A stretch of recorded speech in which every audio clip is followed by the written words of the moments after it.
Even in purely non-religious terms, homosexuality represents a misuse of the sexual faculty.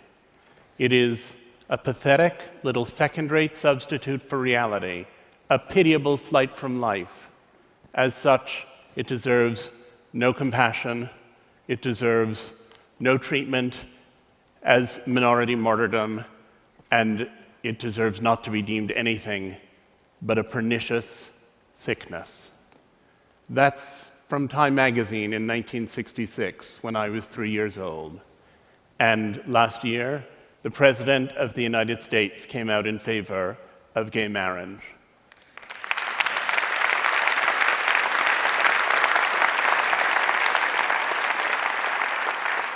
And my question is, how did we get from there to here? How did an illness become an identity? When I was perhaps 6 years old, I went to a shoe store with my mother and my brother, and at the end of buying our shoes, the salesman said to us that we could each have a balloon to take home. My brother wanted a red balloon, and I wanted a pink balloon.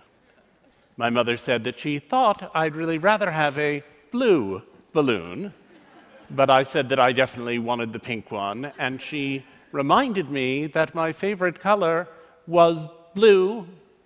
The fact that my favorite color now is blue, but I'm still gay, is evidence of both my mother's influence and its limits.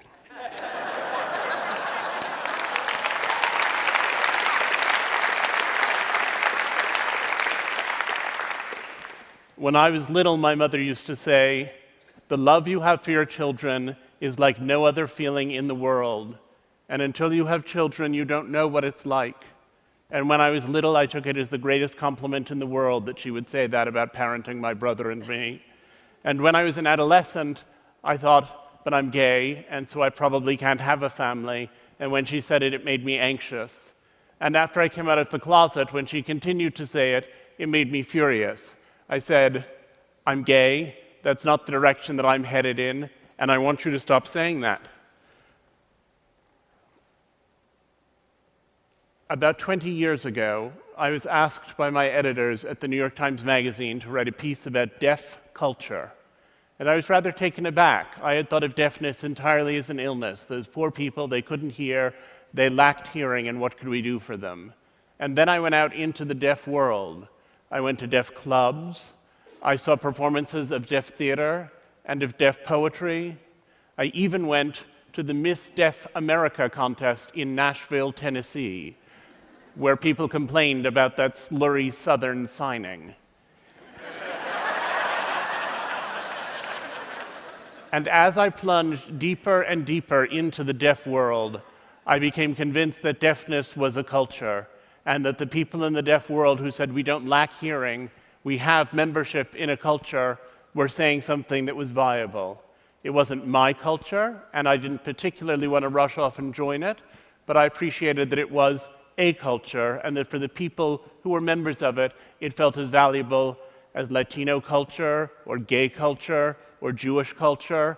It felt as valid, perhaps even, as American culture. Then a friend of mine had a daughter who was a dwarf. And when her daughter was born, she suddenly found herself confronting questions that now began to seem quite resonant to me. She was facing the question of what to do with this child. Should she say, "You're just like everyone else, but a little bit shorter"? Or should she try to construct some kind of dwarf identity, get involved in the little people of America, become aware of what was happening for dwarfs? And I suddenly thought, most deaf children are born to hearing parents. Those hearing parents tend to try to cure them. Those deaf people discover community somehow in adolescence. Most gay people are born to straight parents. Those straight parents often want them to function in what they think of as the mainstream world, and those gay people have to discover identity later on. And here was this friend of mine looking at these questions of identity with her dwarf daughter. And I thought, there it is again, a family that perceives itself to be normal with a child who seems to be extraordinary. And I hatched the idea that there are really two kinds of identity. There are vertical identities which are passed down generationally from parent to child. Those are things like ethnicity, frequently nationality, language, often religion. Those are things you have in common with your parents and with your children. And while some of them can be difficult, there's no attempt to cure them. You could argue that it's harder in the United States, our current presidency notwithstanding, to be a person of color. And yet, we have nobody who is trying to ensure that the next generation of children born to African Americans and Asians come out with creamy skin and yellow hair. There are these other identities which you have to learn from a peer group, and I called them horizontal identities because the peer group is the horizontal experience. These are identities that are alien to your parents and that you have to discover when you get to see them in peers. And those identities, those horizontal identities, people have almost always tried to cure. And I wanted to look at what the process is through which people who have those identities come to a good relationship with them. And it seemed to me that there were 3 levels of acceptance that needed to take place. There's self-acceptance, there's family acceptance, and there's social acceptance. And they don't always coincide. And a lot of the time, people who have these conditions are very angry because they feel as though their parents don't love them, when what actually has happened is that their parents don't accept them. Love is something that ideally is there unconditionally throughout the relationship between a parent and a child. But acceptance is something that takes time. It always takes time. One of the dwarfs I got to know was a guy named Clinton Brown. When he was born, he was diagnosed with dystrophic dwarfism, a very disabling condition, and his parents were told that he would never walk, he would never talk, he would have no intellectual capacity, and he would probably not even recognize them. And it was suggested to them that they leave him at the hospital so that he could die there quietly. And his mother said she wasn't going to do it, and she took her son home, and even though she didn't have a lot of educational or financial advantages, she found the best doctor in the country for dealing with dystrophic dwarfism, and she got Clinton enrolled with him, and in the course of his childhood, he had 30 major surgical procedures. And he spent all this time stuck in the hospital while he was having those procedures, as a result of which he now can walk. And while he was there, they sent tutors around to help him with his schoolwork, and he worked very hard because there was nothing else to do, and he ended up achieving at a level that had never before been contemplated by any member of his family. He was the first one in his family, in fact, to go to college, where he lived on campus and drove a specially fitted car that accommodated his unusual body. And his mother told me the story of coming home one day, and he went to college nearby, and she said, "And I saw that car, which you can always recognize, in the parking lot of a bar," she said. And I thought to myself, they're 6 feet tall, he's 3 feet tall, 2 beers for them is 4 beers for him. She said, I knew I couldn't go in there and interrupt him, but I went home and I left him 8 messages on his cell phone. She said, and then I thought, if someone had said to me when he was born that my future worry would be that he'd go drinking and driving with his college buddies,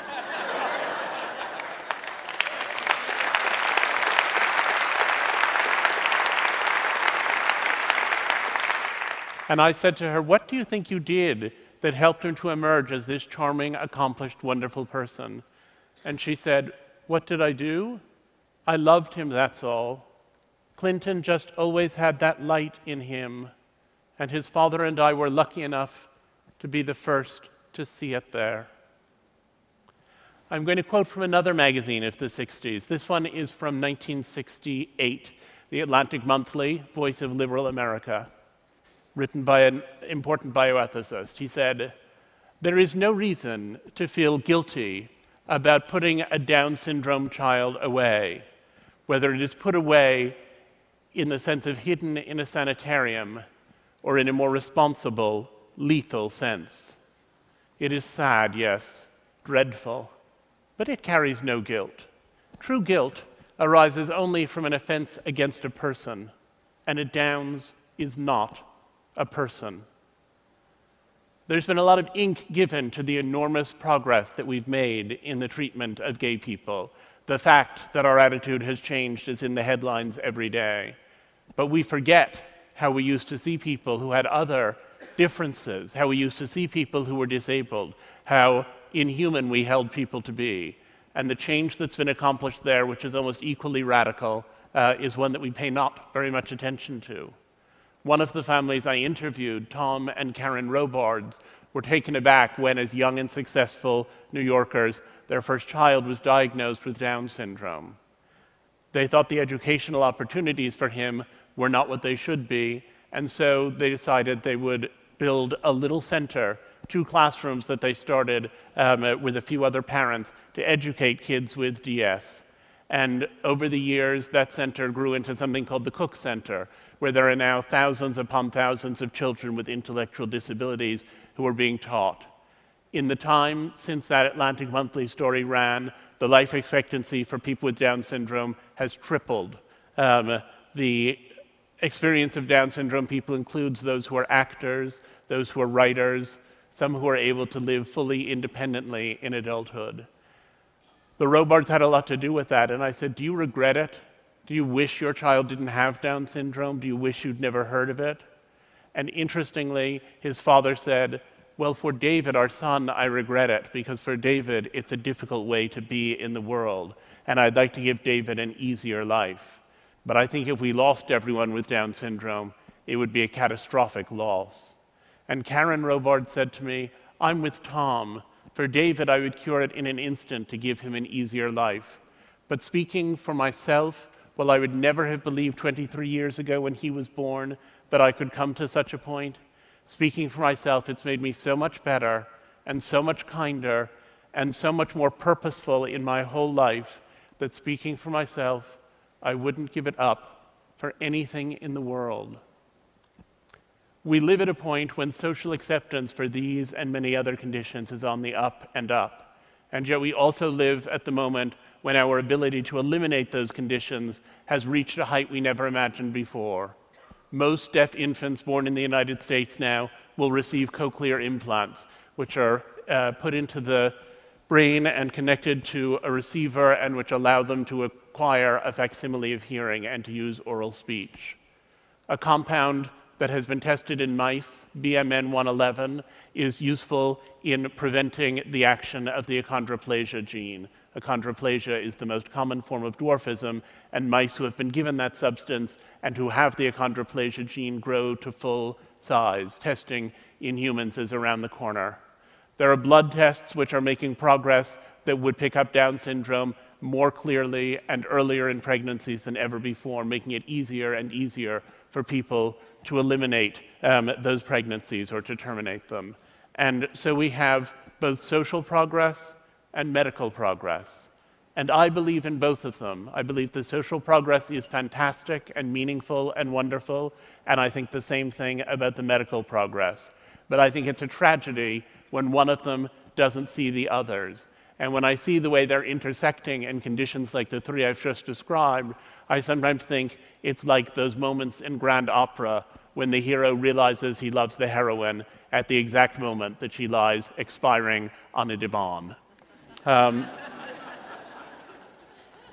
We have to think about how we feel about cures altogether. And a lot of the time, the question of parenthood is, what do we validate in our children and what do we cure in them? Jim Sinclair, a prominent autism activist, said, when parents say, I wish my child did not have autism, what they're really saying is, I wish the child I have did not exist, and I had a different, non-autistic child instead. Read that again. This is what we hear when you mourn over our existence. This is what we hear when you pray for a cure, that your fondest wish for us is that someday we will cease to be, and strangers you can love will move in behind our faces. It's a very extreme point of view, but it points to the reality that people engage with the life they have, and they don't want to be cured, or changed, or eliminated. They want to be whoever it is that they've come to be. One of the families I interviewed for this project was the family of Dylan Klebold, who was one of the perpetrators of the Columbine massacre. It took a long time to persuade them to talk to me, and once they agreed, they were so full of their story that they couldn't stop telling it. And the first weekend I spent with them, the first of many, I recorded more than 20 hours of conversation. And on Sunday night, we were all exhausted. We were sitting in the kitchen. Sue Klebold was fixing dinner. And I said, if Dylan were here now, do you have a sense of what you'd want to ask him? And his father said, "I sure do. I'd want to ask him what the hell he thought he was doing." And Sue looked at the floor, and she thought for a minute. And then she looked back up and said, "I would ask him to forgive me for being his mother and never knowing what was going on inside his head." When I had dinner with her a couple of years later, one of many dinners that we had together, she said, "You know, when it first happened, I used to wish that I had never married, that I had never had children. If I hadn't gone to Ohio State and crossed paths with Tom, this child wouldn't have existed and this terrible thing wouldn't have happened. But I've come to feel that I love the children I had so much that I don't want to imagine a life without them. I recognize the pain they cause to others, for which there can be no forgiveness, but the pain they cause to me, there is," she said. "So while I recognize that it would have been better for the world if Dylan had never been born, I've decided that it would not have been better for me." I thought it was surprising how all of these families had all of these children with all of these problems that they mostly would have done anything to avoid, and that they had all found so much meaning in that experience of parenting. And then I thought, all of us who have children love the children we have with their flaws.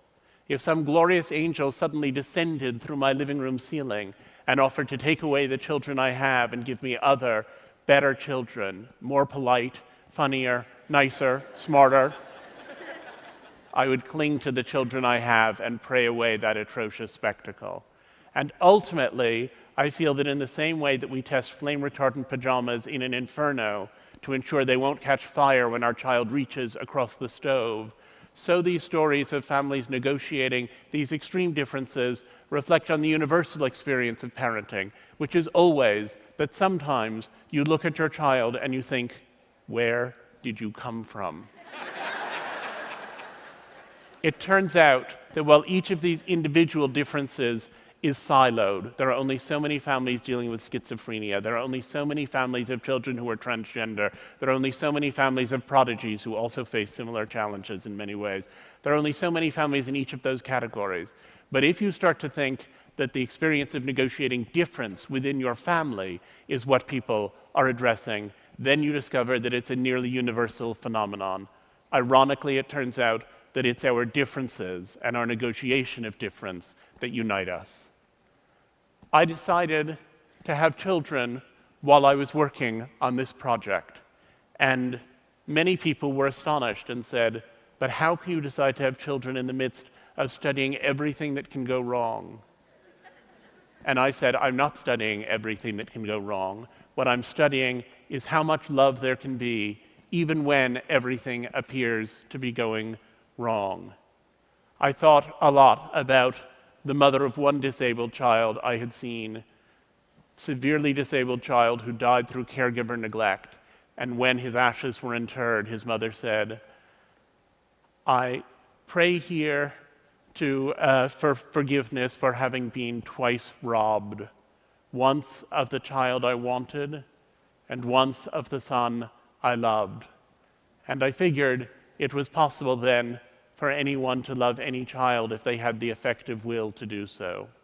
So my husband is the biological father of 2 children with some lesbian friends in Minneapolis. I had a close friend from college who'd gone through a divorce and wanted to have children, and so she and I have a daughter, and mother and daughter live in Texas. And my husband and I have a son who lives with us all the time, of whom I am the biological father, and our surrogate for the pregnancy was Laura, the lesbian mother of Oliver and Lucy in Minneapolis. So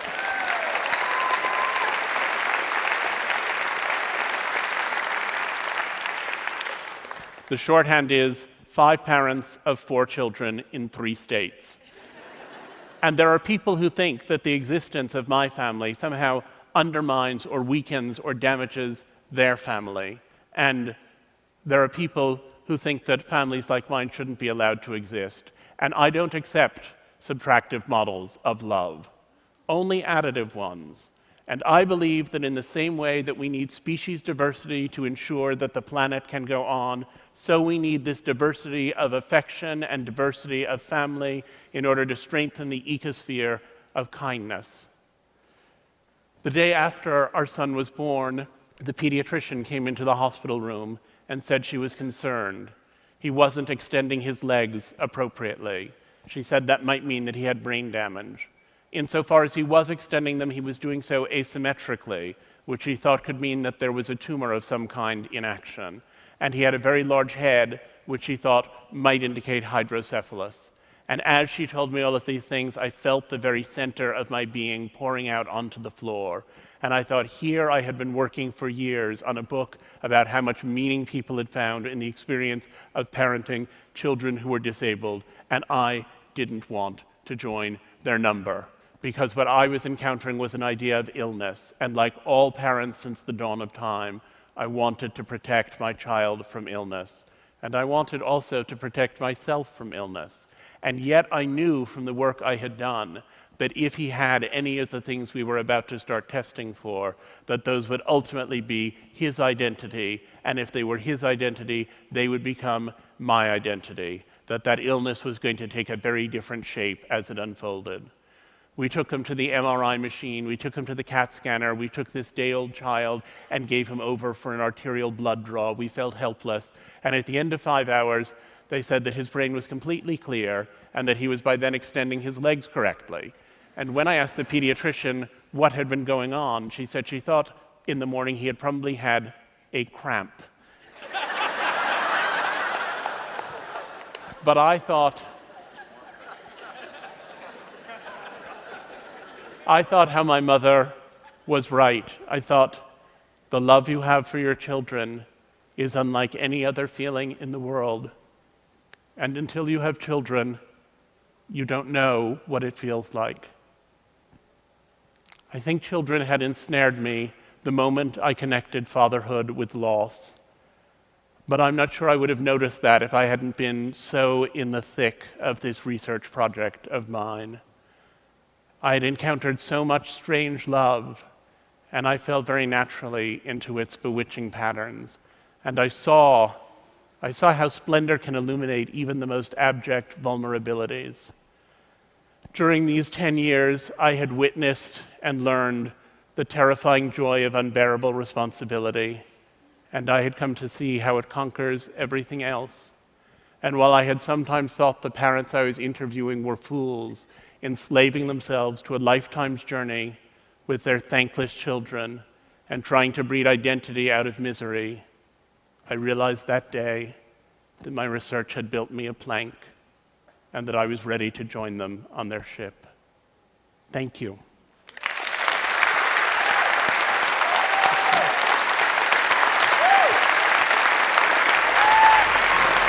Thank you.